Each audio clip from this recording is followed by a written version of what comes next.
let me introduce you to my DIY snowmobile camper.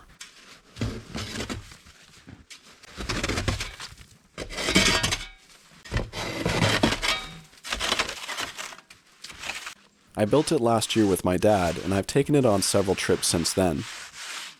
This year, I doubled the insulation, and I'm currently prepping to take it on its first tour this winter.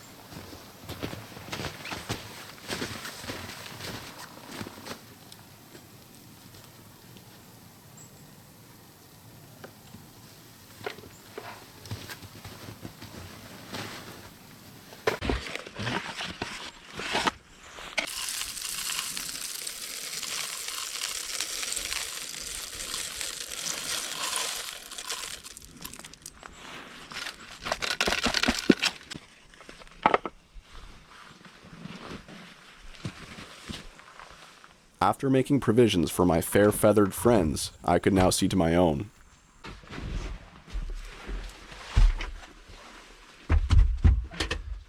I've been looking forward to this trip because I will finally get to field test a heating system which I've developed for the camper.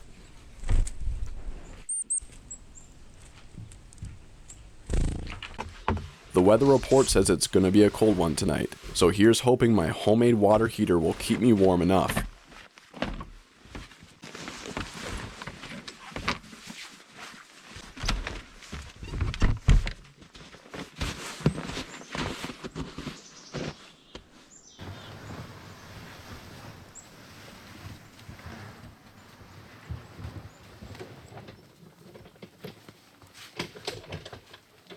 With the loaded camper in tow, I was underway.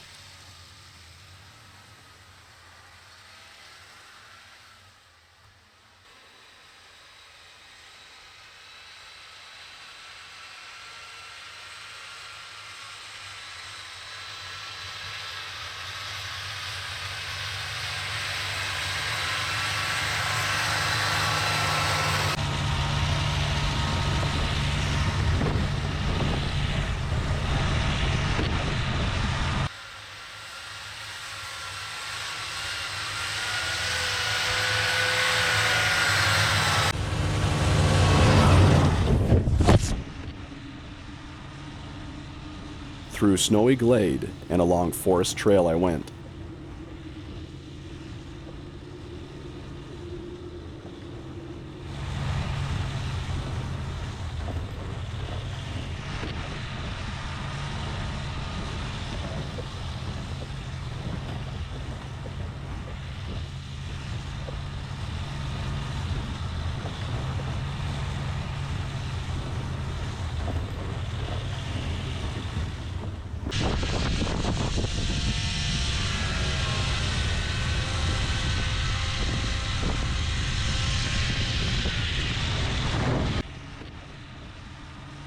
It was a day of mixed weather, overcast in the morning and snowy in the afternoon, with the odd patch of sun.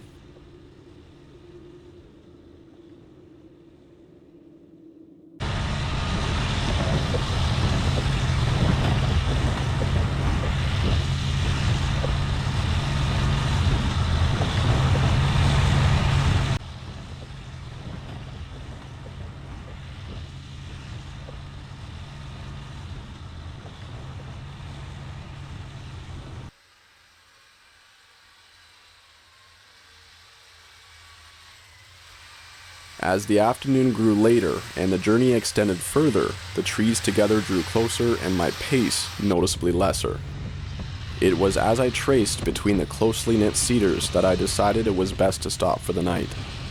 I didn't want to find myself at the end of a trail with no easy way to turn around.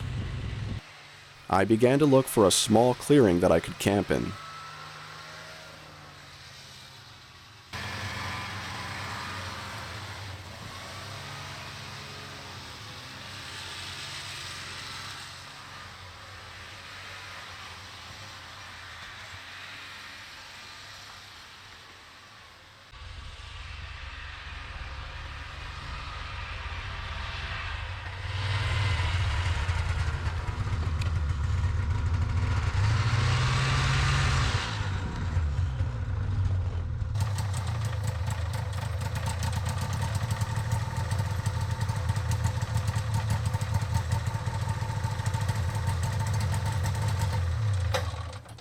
Well, it wasn't much of an opening, but it will have to do for the night.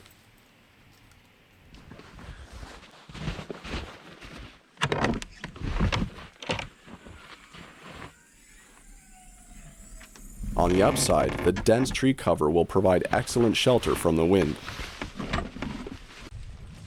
It was time to settle in.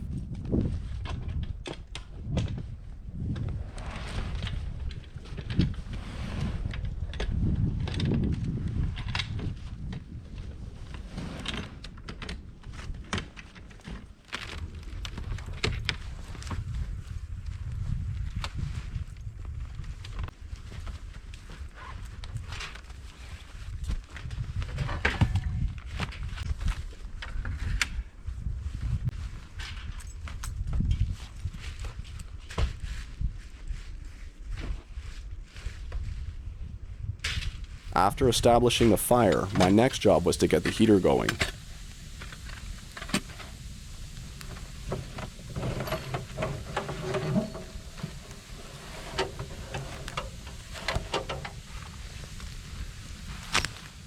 I filled the ammo can with a 50-50 mixture of environmentally friendly antifreeze and water, totaling about 30 liters of liquid.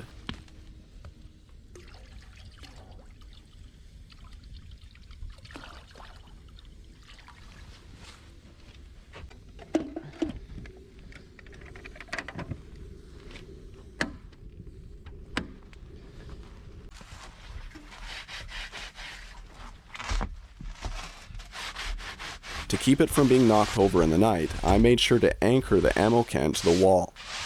Next was the copper coil, which I had placed inside this lobster pot filled with sand.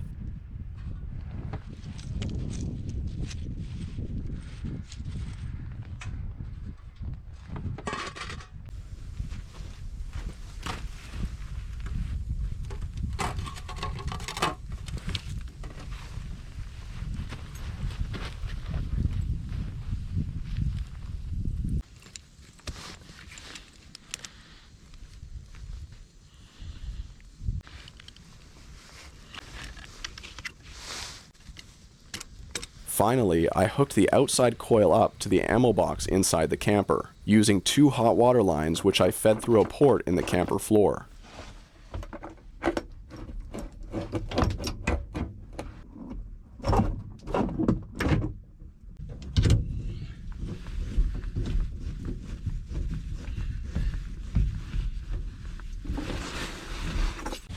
I added pool noodles to the exposed water lines to insulate them from the cold and minimize their heat loss.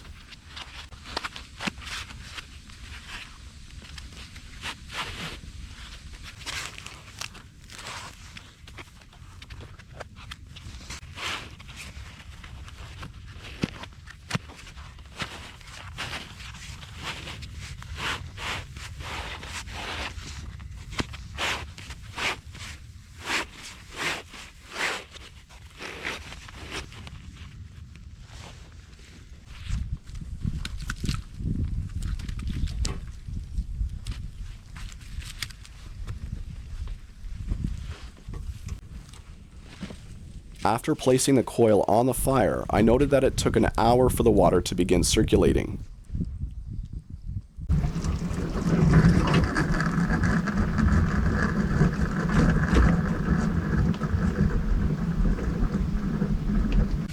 Since I've already spoken about this system in another episode, which I've linked in the description, I will give just a summary of how it works here.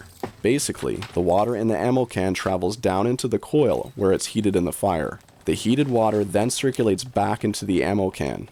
As the water continues to circulate and heat up, the ammo can then radiates that heat into the camper.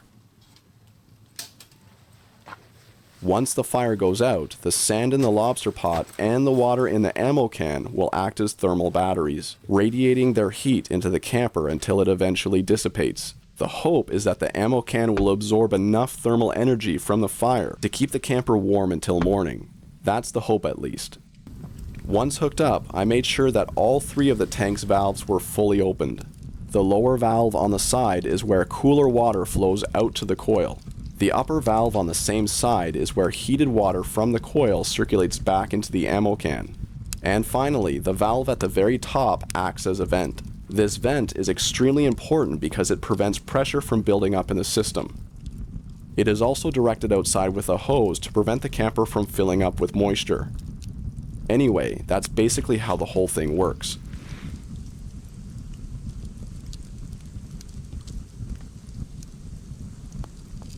After the system had taken several hours to sufficiently store the campfire's thermal energy, the camper temperature had risen to a toasty 21 degrees Celsius and rising, while outside it was minus 11 degrees and falling.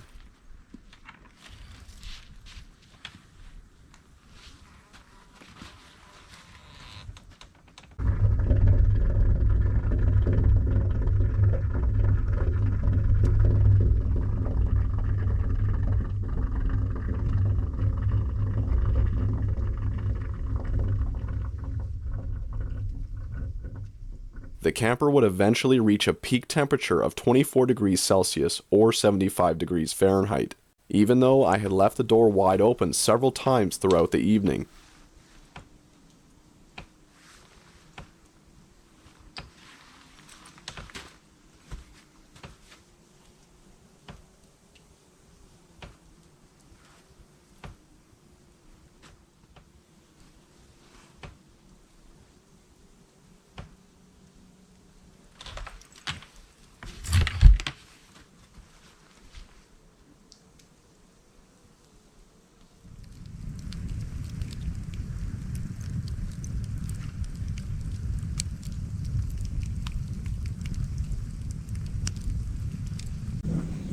I noticed that there seemed to be a fair amount of steam escaping from the vent hose. This concerned me because I didn't want to lose too much water and therefore the camper's warmth to evaporation.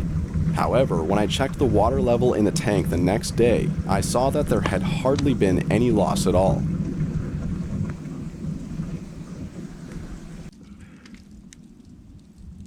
Once it seemed that the water in the ammo can was about to boil, I removed the coil from the fire and allowed the system to coast for a little bit. The good news is that the water continued to circulate anyway, but no longer at a runaway pace.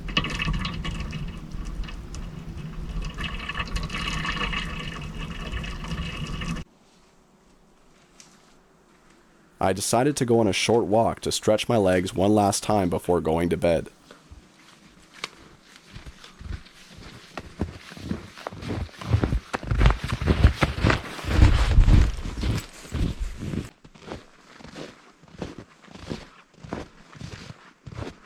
I've never gone a night out here without hearing at least one howl, and often many more. But tonight, the forest was unusually silent.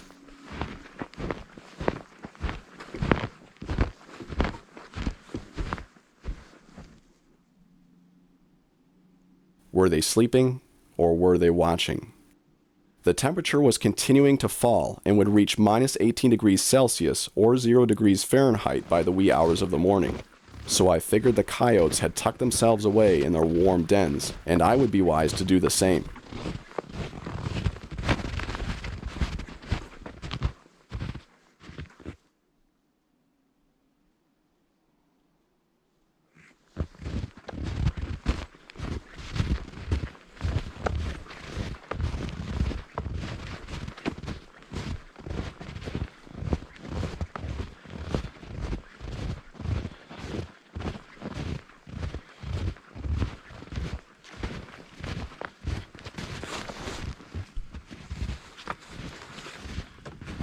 When the fire had died down, I set the coil back onto the coals, which is where I left it for the night.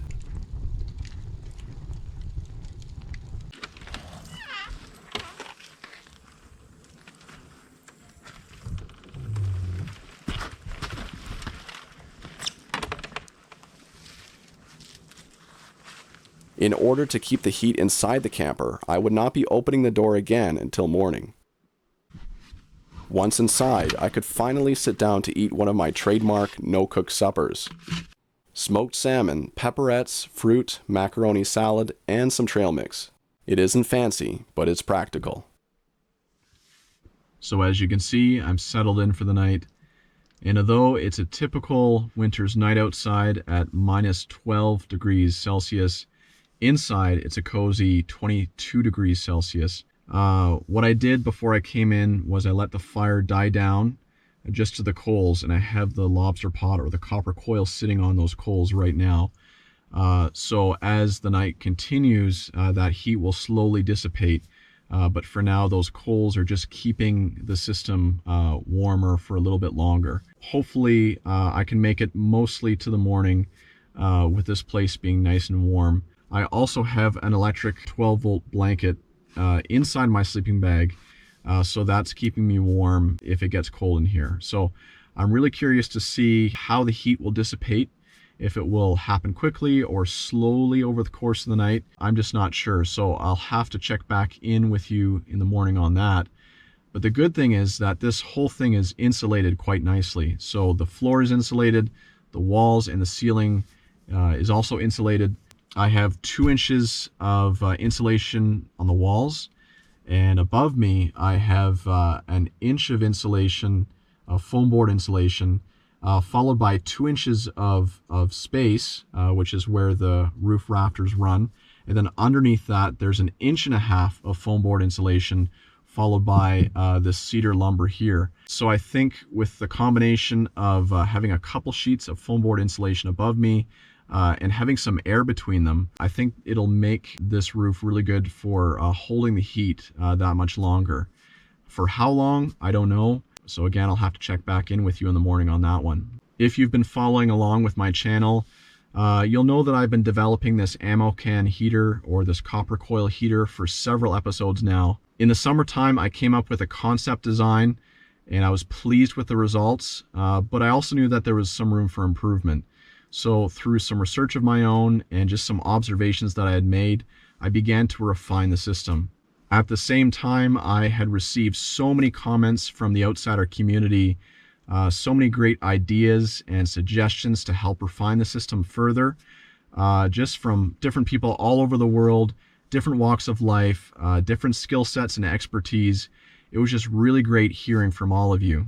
So I've taken some of these suggestions and I've implemented them to just make a better system. I received several comments from people suggesting that I use pool noodles to insulate the water lines, and they are no doubt helping to improve the efficiency of the system because there isn't as much heat loss as they travel between the fire and the camper.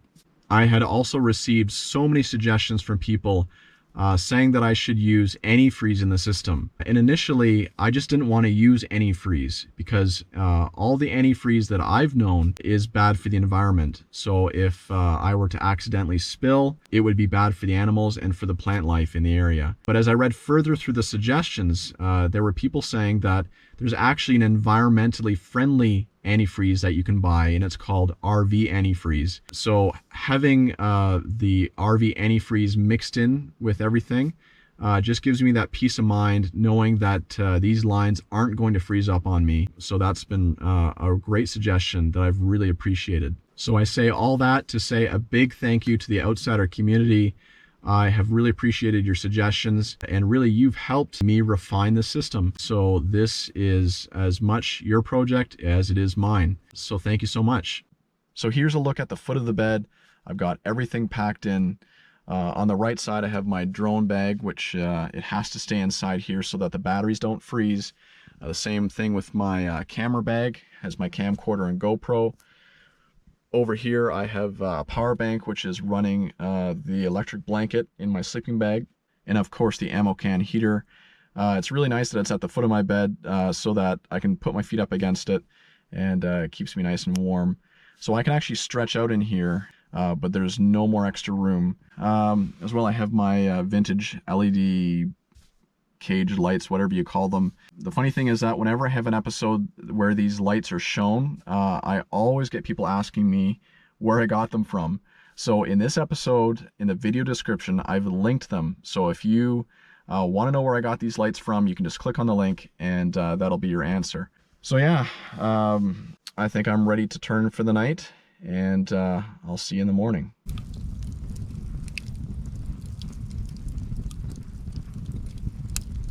Once I had left the coil on the coals and gone inside for the night, the ammo box continued to steadily gurgle away for another hour.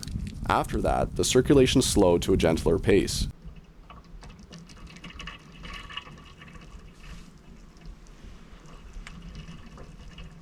Just as it had taken the system 4 hours to reach peak circulation, it took the same amount of time for the circulation to stop after the fire had died down. Then the system coasted on whatever thermal energy it was able to store, which lasted me pretty much until the morning.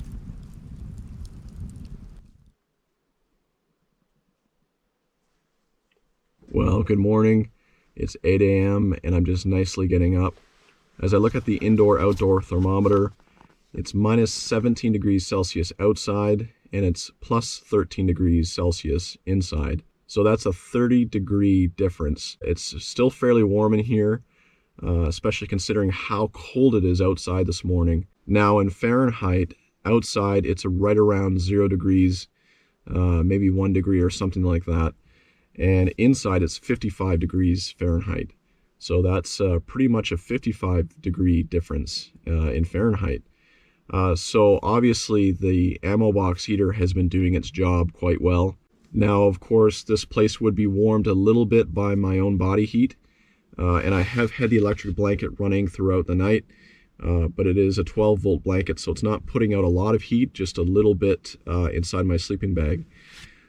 So I'm not sure how much that's producing, but as I feel the ammo box heater, it's a little bit warm to the touch, just slightly above room temperature. When I turned in for the night, the ammo box was too hot to touch. The water was still quite hot. It was circulating well, and I could hear it circulating for about an hour to 2 hours after I came in.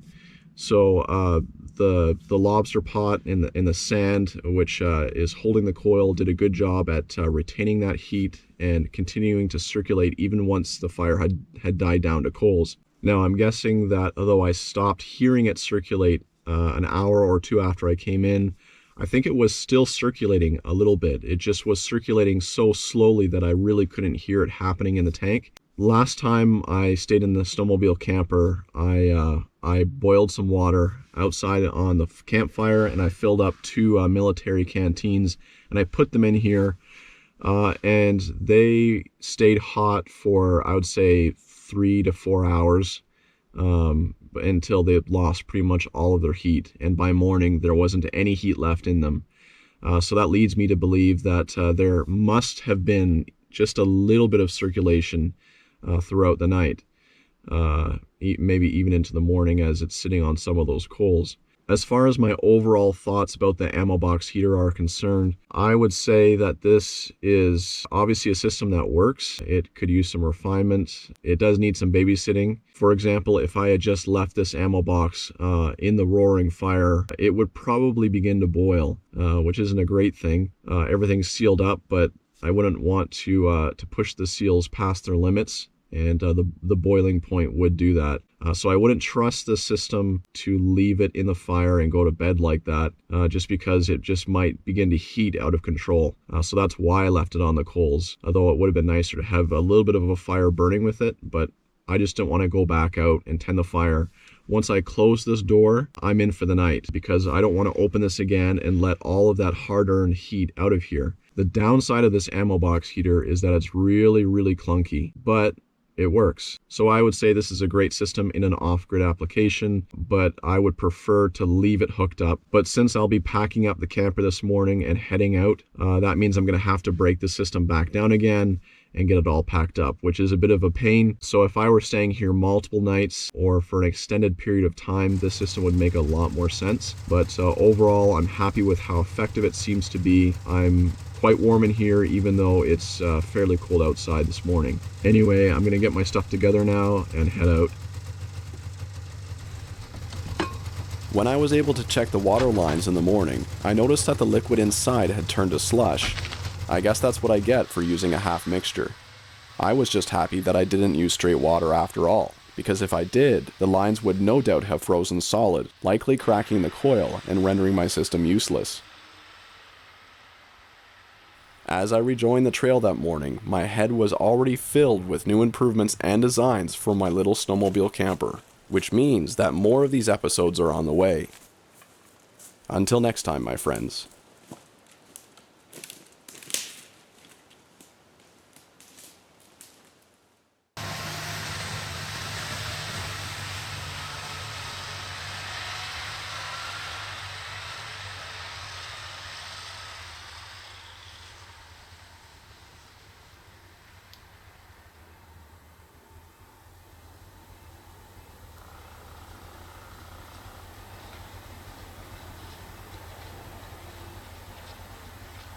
When it came to this journey, I think I covered almost as many miles on foot as I did on the sled.